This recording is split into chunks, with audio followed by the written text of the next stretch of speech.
Morning class 9th।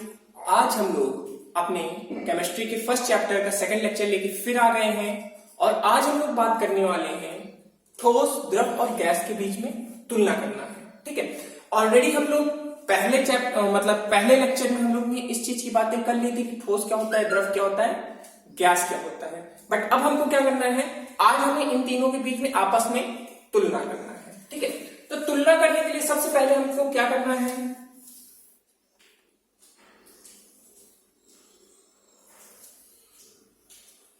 हम 3 line खींचेंगे। ठोस का, द्रव का और गैस का। ठीक है, मतलब हमको करना क्या है, हम एक एक गुण लिखेंगे यहां पे, मतलब जो भी गुण की बात करेंगे हम एक एक गुण रखेंगे। यहां पे क्रम संख्या डाल देते हैं, एक एक गुण की बात करेंगे और फिर उसके बारे में एक एक करके हम बात करेंगे। तो सबसे पहले हम जिस गुण की बात करेंगे वो है द्रव्यमान। क्या है? द्रव्यमान। अगर आपको याद हो तो हम लोग ने पहले पॉइंट में सबसे दूसरा टॉपिक था हमारा द्रव्यमान। किसी भी पदार्थ के अंदर जो भी चीज उपस्थित होता है उसे ही हम उसका क्या कहते हैं, द्रव्यमान कहते हैं। तो आप जानते हैं कि ठोस का जो द्रव्यमान होगा वो सदैव क्या होगा, निश्चित होगा। क्यों? क्योंकि ठोस का ना आकार बदलता है ना आयतन बदलता है और जो कण है वो भी निश्चित रहेंगे, इसलिए इसका द्रव्यमान निश्चित होगा। द्रव का क्या होगा, इसका भी निश्चित होगा। गैस का क्या होगा, इसका भी। मतलब ध्यान दीजिए कि जहां पे जितने कण हैं उनका जो द्रव्यमान है वो सदैव निश्चित होगा, वो कभी भी परिवर्तित नहीं होगा। अगली बात हम करेंगे आकृति की।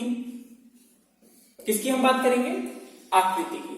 तो आकृति कैसा होगा ठोस का, आप भी जानते हैं कोई भी ठोस चीज हो आपके घर पे तो उसका आकार कैसा होता है, उसका आकार हमेशा निश्चित होता है। तो आकार इसका कैसा होगा, निश्चित। ठोस के बारे में आप लोग जानते हैं। द्रव की बात करें तो द्रव का क्या होगा, अब देखिए द्रव मतलब पानी समझ लीजिए, कोल्ड ड्रिंक समझ लीजिए, तो इसका आकार कैसा होगा, अनिश्चित। क्यों अनिश्चित होगा, क्योंकि द्रव पात्र का रूप लेता है। देखिए द्रव को आप जिस भी पात्र में रखेंगे ये उसका रूप ले लेगा। इस कारण से जो इसका रूप होगा या आकृति होगी वो क्या होगी, अनिश्चित होगी। और गैस के बारे में तो बताने की जरूरत ही नहीं है। गैस का एक कण यहाँ पे तो एक यहाँ, एक यहाँ, एक यहाँ, एक यहाँ, मतलब कोई भी एक जगह पे रहेगा ही नहीं। तो जाहिर सी बात है ये भी कैसा होगा, अनिश्चित। बोलिए आई बात समझ में। अब आकृति के बाद अगली चीज क्या आती है, हम लोग जैसे बात करते हैं अगला चीज जाहिर सी बात है आएगा आयतन। आयतन मतलब कोई भी पदार्थ जो जगह घेरता है उसी को हम क्या बोलेंगे, आयतन बोलेंगे। तो हमारे इसका जो आयतन होगा वो क्या होगा, इसका आयतन हमारा निश्चित होगा। क्यों? क्योंकि ठोस जो भी जगह घेरता है तो क्या होता है, हमेशा निश्चित होता है। दूसरा कौन है, द्रव। इसका आयतन क्या होगा, देखिए जगह जो ये घेरता है आकार भले ही अनिश्चित है लेकिन इसका जो आयतन होगा वो क्या होगा, निश्चित होगा। और गैस का क्या है, हमने आपको पहले बताया कि गैस में जो होता है अंतर आणविक बल बहुत कम होता है। अंतर आणविक बल कम होने के कारण जो कण होते हैं इधर उधर फैले रहते हैं और कण इधर उधर फैले रहेंगे तो इनका आयतन कैसा होगा, अनिश्चित। क्लियर है बात? तो निश्चित, निश्चित, अनिश्चित। अगली चीज हम किसकी बात करेंगे, अगला हम बात करेंगे संपीड़न का या संपीड्यता का।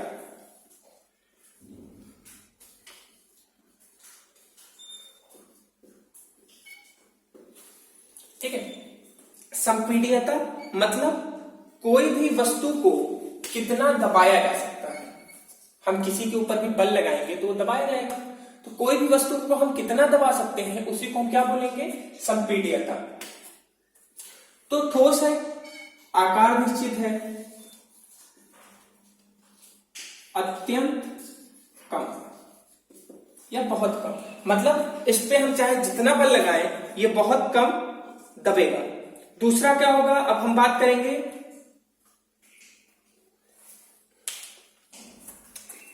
द्रव की।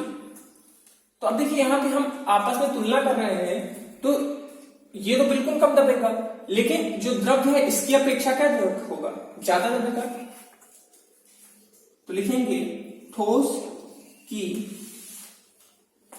अपेक्षा में अधिक, मतलब ठोस जितना दबता है उसकी अपेक्षा में ये ज्यादा दबेगा।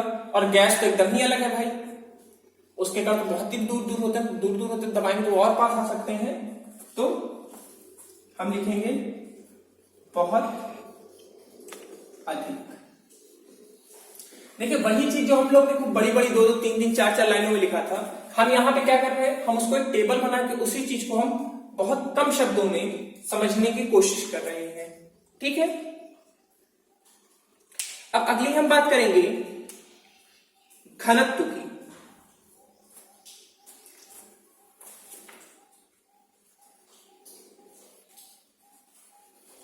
घनत्व की बात कर रहे हैं, तो घनत्व की जब हम बात करेंगे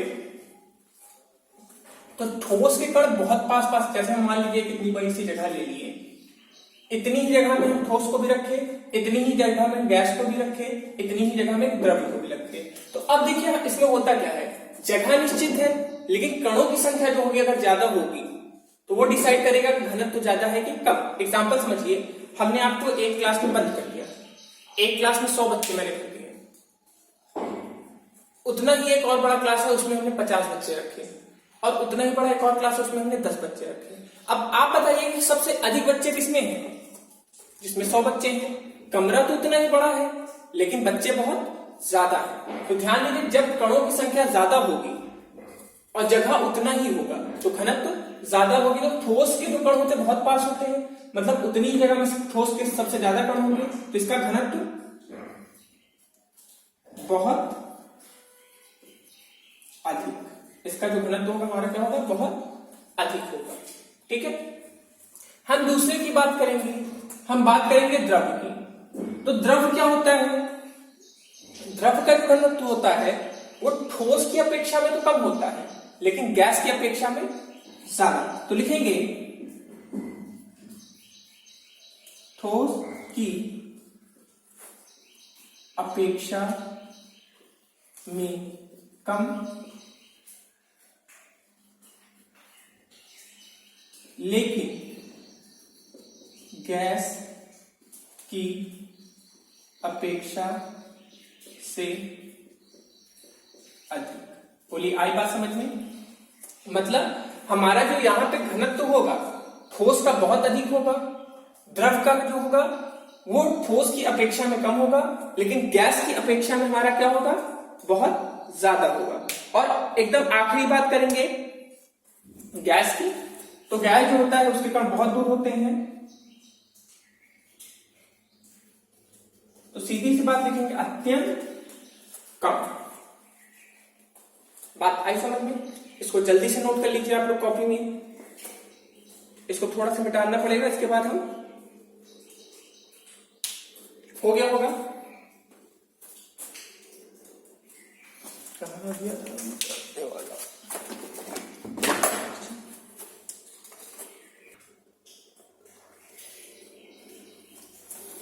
अब देखिए हम लोग यहाँ पे 5 गुणों के बारे में प्रॉपरली बात कर चुके हैं।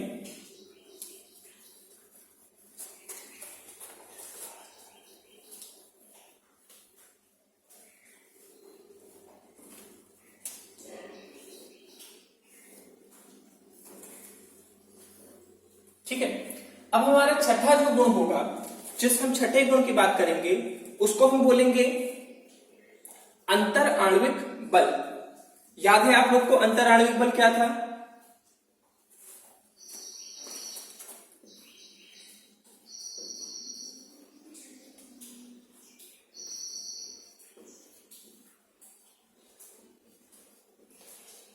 अंतर आणविक बल। तो हमने बताया था कि जो ठोस होते हैं, ठोस के दो कण जो होते हैं वो कैसे होते हैं, बहुत अधिक पास होते हैं। तो अंतर आणविक बल कैसा होगा, बहुत अधिक। यहां पे हमारा अंतर आणविक बल कैसा होगा, बहुत अधिक होगा। इसमें क्या होगा, ठोस की अपेक्षा में कम। अब देखिए यहां पे भी होगा बल, क्योंकि द्रव भी जो होता है वो उसके कण भी पास ही पास होते हैं, बहुत दूर नहीं होते हैं। तो यहां पे भी पास पास होंगे, लेकिन इनकी अपेक्षा में कैसे होंगे, थोड़े कम होंगे। और गैस में यहां पे तो हम किसकी बात कर रहे हैं, हम यहाँ पे गैस की बात कर रहे हैं। तो यहाँ पे जो अंतर आणविक बल होगा बहुत कम होगा, या नगण्य बोल सकते हैं। क्यों, क्योंकि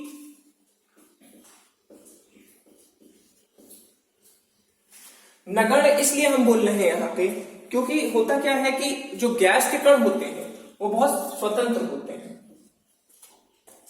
स्वतंत्र मतलब उनको बांधा नहीं जा सकता है, उनको एक जगह रखा नहीं जा सकता, तो एकदम स्वतंत्र होंगे, इसीलिए इनको हम क्या बोलेंगे, नगण्य। तो हमने क्या बात किया कि जो अंतर आणविक बल, मतलब अंतर आणविक बल क्या होता है, पहले ये समझ लेते हैं। दो कणों के बीच लगने वाले बल को हम क्या बोलते हैं, अंतर आणविक बल। ठोस में बहुत अधिक होता है, गैस में ठोस की अपेक्षा से तो कम होता है, लेकिन गैस की अपेक्षा में ज्यादा होता है। तो द्रव में अंतर आणविक बल बीच का होता है। और गैस की बात करें तो गैस में एकदम ना के बराबर होता है, क्योंकि उनको कोई वहां पे रोक टोक नहीं होता, वो जहां चाहते हैं जा सकते हैं। अगला हम लिखेंगे ऊष्मा का प्रसार। प्रसार मतलब जब हम कोई चीज को गर्म करते हैं, जैसे गर्मी के दिनों में आप ये चीज जानते हैं कि जो लोहा होता है वो थोड़ा फैल जाता है। इसका एग्जांपल आप लोग देखेंगे कि जो रेल की पटरियां होती हैं, रेल की हर पटरियों के बीच में थोड़ा थोड़ा गैप छोड़ा जाता है। क्यों छोड़ा जाता है, क्योंकि वो जानते हैं कि जब गर्मी आएगी मतलब वो रेल की पटरी हमारी क्या होगी, गर्म होगी तो जो हमारी रेल की पटरी है उसमें प्रसार होगा। प्रसार मतलब वो थोड़ी फैल जाएगी, और जब वो फैल जाएंगी तो वो जो गैप है उससे हमारा क्या होगा, जगह भर जाएगा, मतलब वो ज्यादा इधर उधर नहीं। ठीक है, तो यहाँ पे ऊष्मा का प्रसार बताइए, यहाँ पे अंतर आणविक बल बहुत कम होता है ठोस में, अरे सॉरी उल्टा बोल दिए, यहाँ पे ठोस में अंतर आणविक बल बहुत अधिक होता है, मतलब बहुत पास पास होते हैं कण। और जब अंतर आणविक बल बहुत ज्यादा होगा और कण बहुत पास होंगे तो प्रसार होगा, लेकिन बहुत कम होगा। क्यों बहुत कम होगा, क्योंकि जो कणों के बीच में लगने वाले बल है वो आपस में एक दूसरे को क्या करते रहेंगे, वो आपस में एक दूसरे को खींचे रहेंगे, जिस कारण से वो अधिक फैल नहीं पाएगा। हम बात करेंगे द्रव्य की।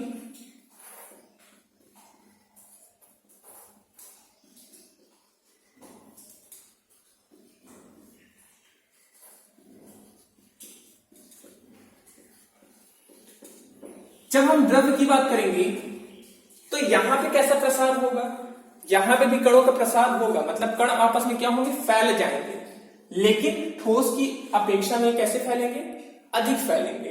ठोस इसकी अपेक्षा में बहुत कम फैल रहा था, लेकिन ये क्या होगा, ये ठोस की अपेक्षा में द्रव जो होगा ज्यादा फैलेगा। और गैस की तो कोई बात ही नहीं है, क्योंकि गैस तो एकदम स्वतंत्र होते हैं, और जो चीज स्वतंत्र है तो वो क्या होगा,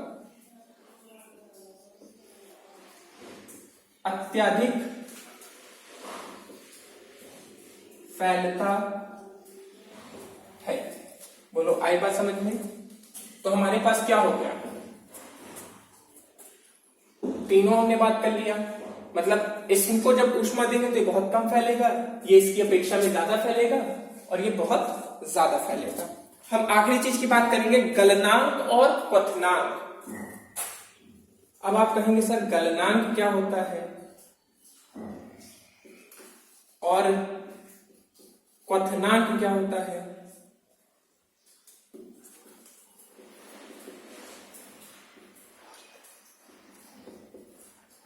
अब हम पहले समझ लेते हैं गलनांक और क्वथनांक क्या होता है। वैसे गलनांक और क्वथनांक अभी जो नेक्स्ट हम लोग का टॉपिक आएगा उसमें बहुत कायदे से भी समझाया जाएगा गलनांक और क्वथनांक।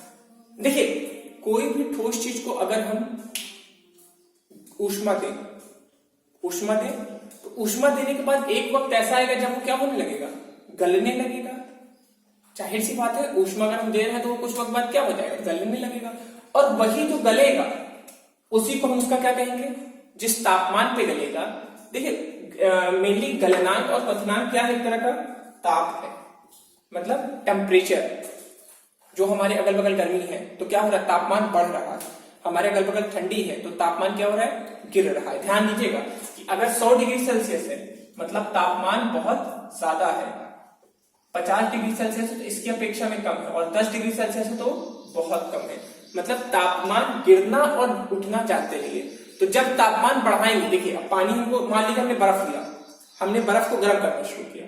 बर्फ जानते हैं आप लोग, बर्फ को लिया हम लोग गर्म करना शुरू करें, तो बर्फ को गर्म करेंगे तो एक वक्त आएगा कि जब वो क्या होने लगेगा, वो बर्फ जो है ठोस अवस्था से द्रव अवस्था में आने लगेगा, और ठोस अवस्था से द्रव अवस्था में आने लगेगा मतलब वो गलने लगेगा। जब भी कोई चीज ठोस अवस्था से द्रव अवस्था में आती है क्या कहते हैं उसको, गलन या गल रहा है। और उसी को अब वो द्रव बन गया, उसको हम और गरमाएं। अभी हमने उसको गरमाना बंद नहीं किया, हम उसको और गरमाते जा रहे हैं। तो जो द्रव था, आप देख रहे होंगे कि जो पहले वो ठोस से द्रव बना, अब अगर हम उसको और गरमाएंगे तो वो क्या बनने लगेगा, वो धीमे धीमे भाप बनने लगेगा। तो जिस तापमान पे द्रव्य अवस्था से वो गैसीय अवस्था में परिवर्तन होने लगा, देखिए ध्यान रखिए, वो एक निश्चित ताप होगा। पानी जब भी हम गरमाते हैं तो आप देखते हैं पानी हम चढ़ा देते हैं तो पानी तुरंत उबलने नहीं लगता है, जब तक वो निश्चित तापमान उस केतली को नहीं मिलता है। एक निश्चित तापमान मिलता है तब जाके पानी हमारा क्या होना शुरू होता है, उबलना शुरू होता है। फिलहाल जो हम लोग के पानी उबलने का तापमान वो 100 डिग्री सेल्सियस है, उसके पहले वो कभी भी उबलता नहीं है। ठीक है, तो गलनांक क्या हुआ, वह तापमान जिसपे ठोस वस्तु द्रव अवस्था में बदल जाए। क्वथनांक क्या होता है, वह तापमान जिसपे कोई भी द्रव्य चीज किस में बदल जाए, गैस में बदल जाए, भाप में बन जाए। क्लियर है बात। तो जो ठोस है उसके कण बहुत पास है, तो अगर हमको कोई दो चीजें मान लीजिए है बहुत पास, दो चीजें बहुत पास है, अब हमको इनको अलग करना है तो इनमें ज्यादा बल लगाना पड़ेगा कि कम लगाना पड़ेगा, जाहिर सी बात है ज्यादा लगाना पड़ेगा। आप थोड़ा दूर हैं, आप लोग को लड़ाने के लिए आराम से थोड़ा सा बल लगाएंगे, आप लोग लड़ जाओगे। बताइए समझ में, कण पास है। ठोस के कण कैसे होते हैं, ठोस के कण कैसे होते हैं, हमारे बहुत पास होते हैं। ये ठोस का कण है, ये है, ये बहुत पास है। पास मतलब बहुत प्यार है, बहुत अधिक बल है, तो इनको ज्यादा ऊर्जा देनी पड़ेगी। तापमान एक तरह की ऊर्जा है, तो हमको इनको गलाने के लिए तापमान, गलनांक और क्वथनांक कैसा देना पड़ेगा, बहुत अधिक देना पड़ेगा। या इनका गलनांक क्वथनांक क्या होता है, निश्चित एवं अधिक। मतलब इनका जो हर चीज का जो गलने का तापमान होता है, जो भी ठोस चीज होती है उनको गलने का जो तापमान होता है निश्चित भी होता है और अधिक होता है। अब हम बात करें द्रव की। जब हम द्रव की बात करेंगे तो द्रव का भी गलनांक और क्वथनांक क्या होता है, निश्चित एवं ठोस से कम। ठीक है, और गैस की हम बात करें तो इसका जो तापमान होता है, गलनांक और क्वथनांक होता है, वो अनिश्चित होता है। मतलब ये स्वतंत्र होता है, तो इसका जो तापमान और बाकी चीजें होती है वो एकदम क्या होती है, अनिश्चित होती है। इसको भी आप लोग जल्दी से नोट कर लीजिए, नोट कर लिए होंगे। अब यहां पे हमको अगली चीज की बात करनी है,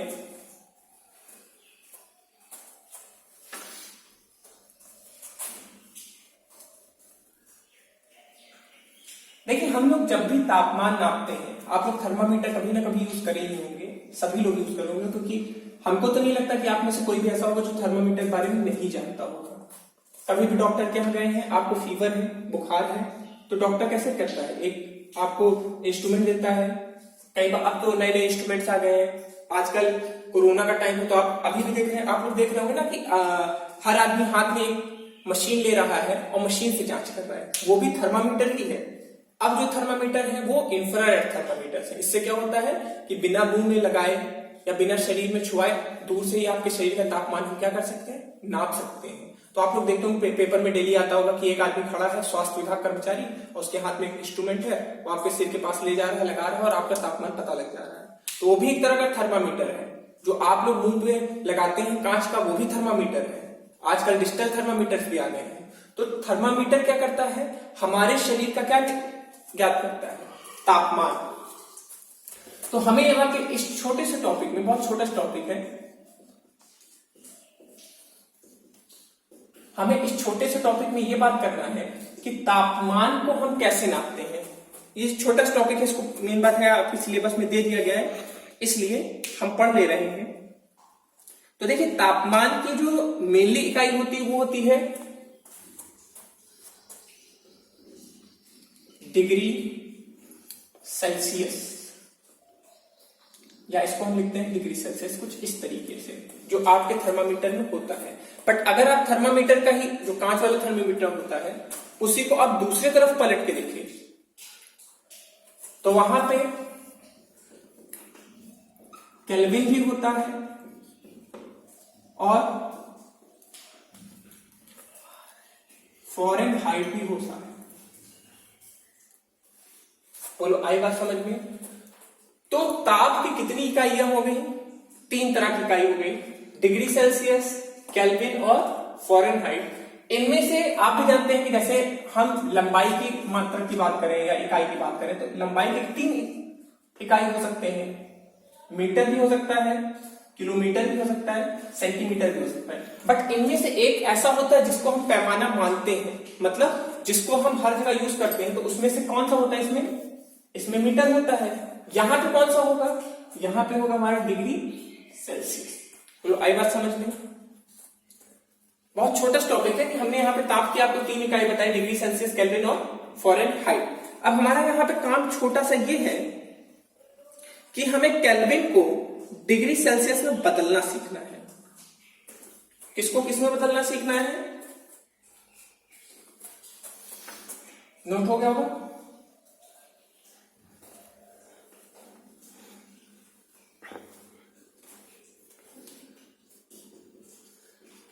केल्विन को डिग्री सेल्सियस में बदलना सीखना है। ध्यान दीजिए, जब भी हम आपको मान लीजिए एक क्वेश्चन लेके इसको सीधा समझते हैं। क्वेश्चन लिखिए,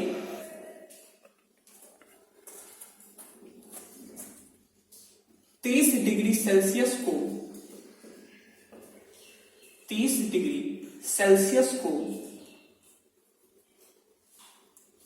केल्विन पैमाने में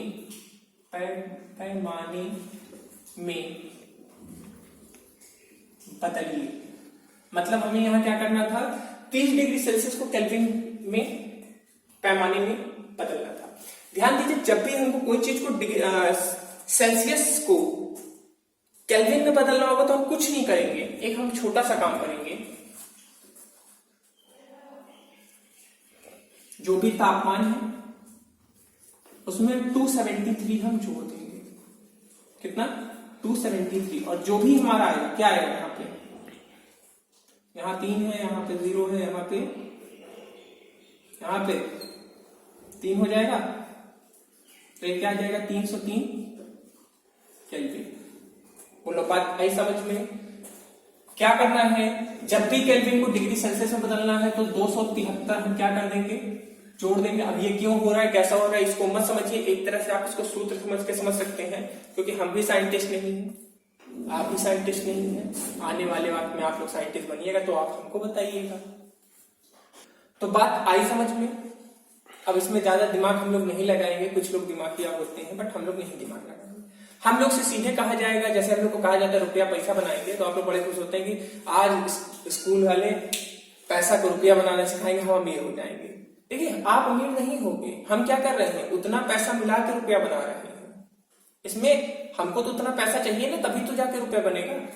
तो यहाँ कोई बदलाव नहीं आ रहा है, यहाँ पे चीजों को बस परिवर्तित किया जा रहा है। तो यहाँ पे तापमान के 2 इकाइयां, 2 अलग अलग इकाइयां थी, केल्विन और सेल्सियस।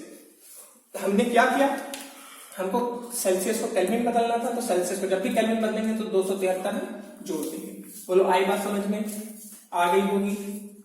एक क्वेश्चन और करते हैं। अगला क्वेश्चन हमारा दूसरा क्वेश्चन, 300 केल्विन को डिग्री सेल्सियस पैमाने में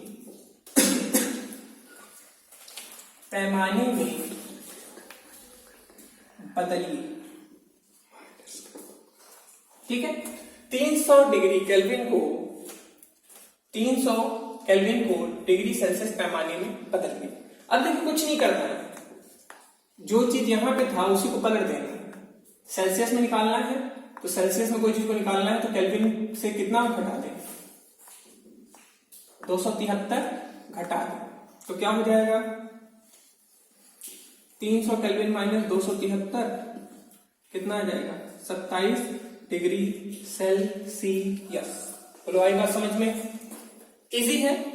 जब भी ध्यान रखिएगा आप अपने मन में ये चीज बैठा करें, केल्विन का मान हमेशा ज्यादा होता है। केल्विन का मान ज्यादा होगा तो डिग्री सेल्सियस दिया जाएगा, 273 हम जोड़ लेंगे। ठीक है, और सेल्सियस का मान कम होता है तो जब भी सेल्सियस का मान पूछा जाएगा तो केल्विन अगर दिया जाएगा तो उसमें से 273 हम घटा देंगे। अब जल्दी जल्दी हम आपको कुछ क्वेश्चन दे रहे हैं, इसको कर लीजिए और अपना लेक्चर आज का हम क्या करते हैं, खत्म करते हैं। सेल्सियस से केल्विन में बदलना है। ठीक है, 1 2 3 4, मुझे 4 बहुत पसंद है इसलिए हमने 4 क्वेश्चन लिए हैं। डिग्री सेल्सियस से केल्विन में बदलना है।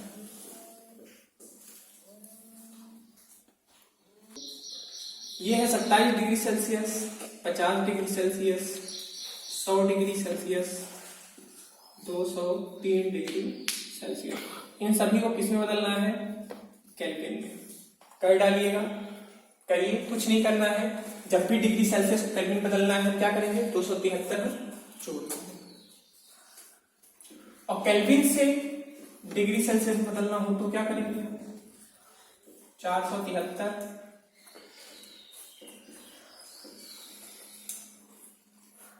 203, ये तो पॉसिबल ही नहीं है, 303 504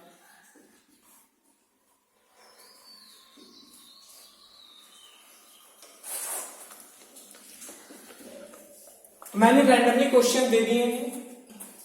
इधर वाले केल्विन में है, सेल्सियस में है, केल्विन बदलना है। इधर वाले केल्विन में है, डिग्री सेल्सियस में बदलना है। कुछ नहीं करना है, ध्यान दीजिएगा। जब भी डिग्री सेल्सियस को केल्विन में बदलना है तो उसमें 273 हम ऐड कर देंगे, और जब भी केल्विन को डिग्री सेल्सियस में बदलना है तो 273 हम माइनस कर देंगे।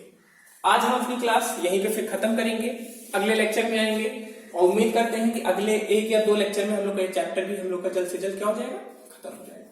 तो वेल आज के लिए थैंक यू।